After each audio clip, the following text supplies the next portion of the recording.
Back in 2008, there was a game development studio named Mouseshift, and they had just released their first game called Dangerous High School Girls in Trouble, which was well received.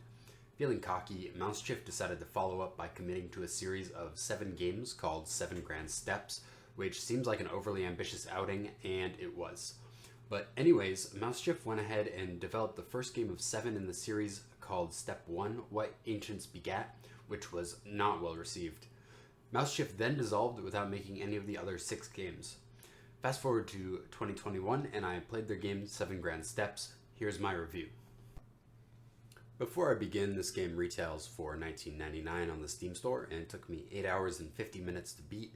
However, I did get stuck on my first attempted playthrough after about 3 hours and had to restart, so there's really about 6 hours of gameplay here.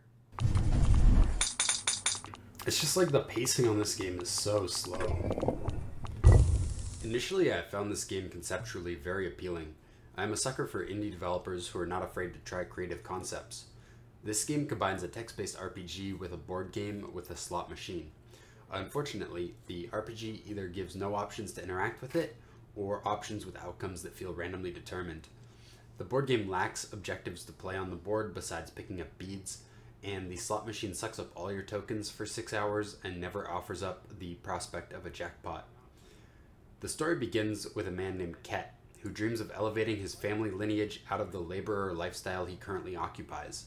7 Grand Steps can be played in a few different ways, which is nice to see in an RPG.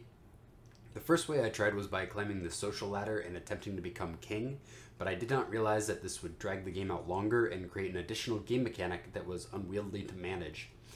The second way I tried to beat the game was by discovering every new technology until I could evolve out of the Iron Age, triggering the end screen of the game. This was effective, but rather tedious in practice. The board game showcased an interesting rotating dial to move across, spending tokens to move forward, or moving backwards to make more tokens. If you move too far back, you get eaten by crocodiles, a metaphor for poverty, and other shadow pawns exist as NPC players playing by the same rules as the player.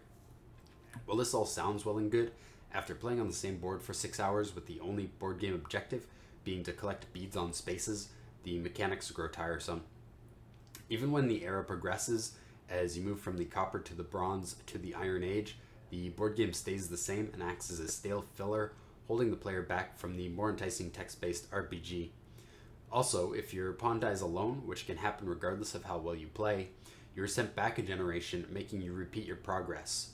Oh yeah, also the music only played as long as I was taking actions and not while I was thinking, so I had to turn it off. What is rather disappointing is that there is potential for a really good game here, and the potential could have been realized if the developers had stuck around for the other 6 games in the series. Sadly, we will never know what the other games would have looked like. For Step 1, I have to give it a 4 out of 10 because the game mechanics make it feel more like a chore to play rather than enjoyable. Apparently we're mildew. Discovery, here we go. Alright, the moment of truth. So blah blah blah. Who cares?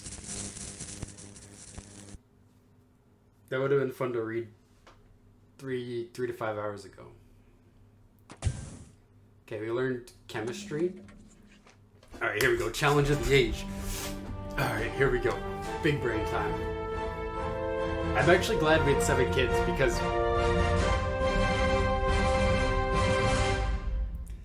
because now we have 7 chances on the challenge of the age. In this time of Florian, the tax system became inviable to investors. The first emperors had instituted a new system where magistrates collected the poll tax directly. The family's major source of income disappeared. Florian feared the worst, that he might have to apprentice his children to uncouth tradesmen. Luck favored Florian, however. The current emperor announced that all free men in every province under his thumb would be given full citizenship in the empire. The only exception, citizenship did not confer the same tax exemption enjoyed by the capital's population. Florian's city decided to express its grievances in the old-fashioned way, revolt. Oh, jeez. Florian took an active role in organizing the revolt. Am I gonna die? I think I'm gonna die. executing him and the rest of his family.